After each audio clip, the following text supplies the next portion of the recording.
दोस्तों, वाल्मीकि कृत रामायण में प्रभु श्री राम की कथा में अंगद की एक महत्वपूर्ण भूमिका रही है। आइए दोस्तों, आज के अपने इस वीडियो में हम आपको जानकारी देते हैं कि अंगद कौन थे और उनकी क्या क्या शक्तियाँ थी। तो चलिए दोस्तों, बिना कोई देरी के हुए शुरू करते हैं इस वीडियो को और देते हैं आपको जानकारी रामायण के एक बहुत ही प्रमुख पात्र अंगद के बारे में। सबसे पहले आपको बतलाते हैं कि अंगद थे कौन। दोस्तों, सुग्रीव के भाई थे बाली और बाली के पुत्र अंगद की माता का नाम तारा था, जो कि एक अप्सरा थी। तो अंगद सुग्रीव के भाई बाली और तारा के पुत्र थे। अंगद से जुड़ी हुई दूसरी जानकारी है फ्रेंड्स, जब प्रभु श्री राम ने अंगद के पिता वानर राज बाली का वध कर दिया फ्रेंड्स, तो बाली ने मरते वक्त अपने पुत्र को पास बुलाकर उसे ज्ञान की 3 बातें बताई थी। बाली ने कहा कि पहली बात, ध्यान रखना, देश काल और परिस्थितियों को हमेशा समझकर ही कार्य करना। दूसरी बात यह कि किसके साथ कब कहां और कैसा व्यवहार करें, इसका सही निर्णय लेना। और अंत में बाली ने तीसरी सबसे महत्वपूर्ण बात कही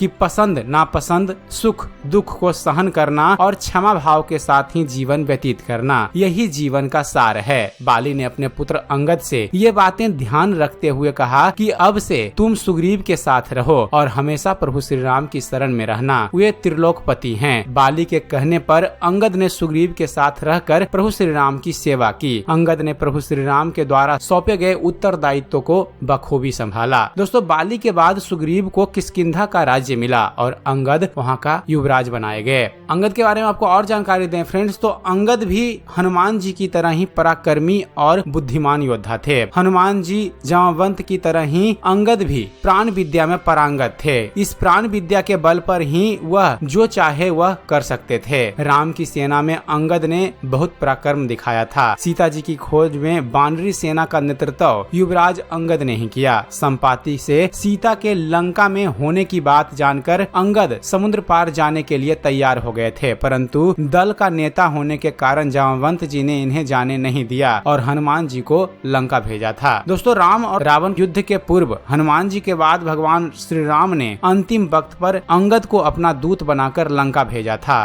ताकि सुलह हो और युद्ध टाला जा सके। अंगद ने वहां पहुंचकर रावण को शिक्षा दी थी। दोस्तों, जब अंगद ने रावण को शिक्षा दिया तो रावण ने भरी सभा में अंगद का अपमान किया, तो अंगद ने भी रावण को खूब खरी खोटी सुनाई, जिसके चलते रावण आग बबूला हो गया। रावण ने कहा कि यह क्या उच्चारण कर रहा है, यह कटु उच्चारण कर रहा है, इस मूर्ख बानर को पकड़ लो। तब अंगद ने भी कहा कि मैं प्रण की एक क्रिया निश्चित कर रहा हूँ, यह चरित्र की उज्ज्वलता है, तो यह मेरा पग है। इस पग को यदि कोई एक क्षण भी अपने स्थान से दूर कर देगा तो मैं उस समय में माता सीता को त्याग करके राम को अयोध्या ले जाऊंगा। अंगद ने प्रण की क्रिया की और उनका शरीर विशाल एवं बलिष्ठ बन गया। तब उन्होंने भूमि पर अपना पैर स्थिर कर दिया। राज्यसभा में कोई ऐसा बलिष्ठ नहीं था फ्रेंड्स, जो अंगद के पैर को एक क्षण भर भी अपनी स्थिति से दूर कर सके। अंगद का पग जब एक क्षण भर भी दूर नहीं हुआ तो रावण उस समय स्वतः चला, परंतु रावण के आते ही उन्होंने कहा कि यह अधिराज है, अधिराजों से पग उठवाना सुंदर नहीं है। उन्होंने अपने पग को अपनी स्थली से नियुक्त कर दिया और कहा कि हे रावण, तुम्हें मेरे चरणों को स्पर्श करना निरर्थक है। यदि तुम राम के चरणों को स्पर्श करो तो तुम्हारा कल्याण हो सकता है। रावण मौन होकर अपने स्थल पर विराजमान हो गया। दोस्तों, लंका विजय के बाद प्रभु श्री राम का अयोध्या में राज्याभिषेक हुआ। इसके बाद सभी कपि नायकों को जब विदा करके भगवान श्री राम अंगद के पास गए, तब अंगद भगवान से बोले, हे नाथ, मेरे पिता ने मरते समय मुझे आपके चरणों में डाला था, अब आप मेरा त्याग न कीजिए, मुझे अपने चरणों में ही पड़ा रहने दीजिए। यह कहकर अंगद भगवान के चरणों में गिर पड़े। भगवान राम ने उन्हें हृदय से लगाकर अपने निजी वस्त्र तथा आभूषण अंगद को पहनाए और उन्हें समझा बुझाकर किष्किंधा के लिए रवाना किया। तो दोस्तों, यह थी जानकारी रामायण के एक बहुत ही प्रसिद्ध पात्र अंगद के बारे में। उम्मीद करते हैं फ्रेंड्स आप सभी को हमारा वीडियो पसंद आया होगा। अगर वीडियो पसंद आया हो तो वीडियो को लाइक और शेयर करना न भूलिएगा। और दोस्तों, ऐसे ही ज्ञानवर्धक वीडियो देखते रहने के लिए आप हमारे इस चैनल ज्ञान मंथन को सब्सक्राइब जरूर कीजिएगा।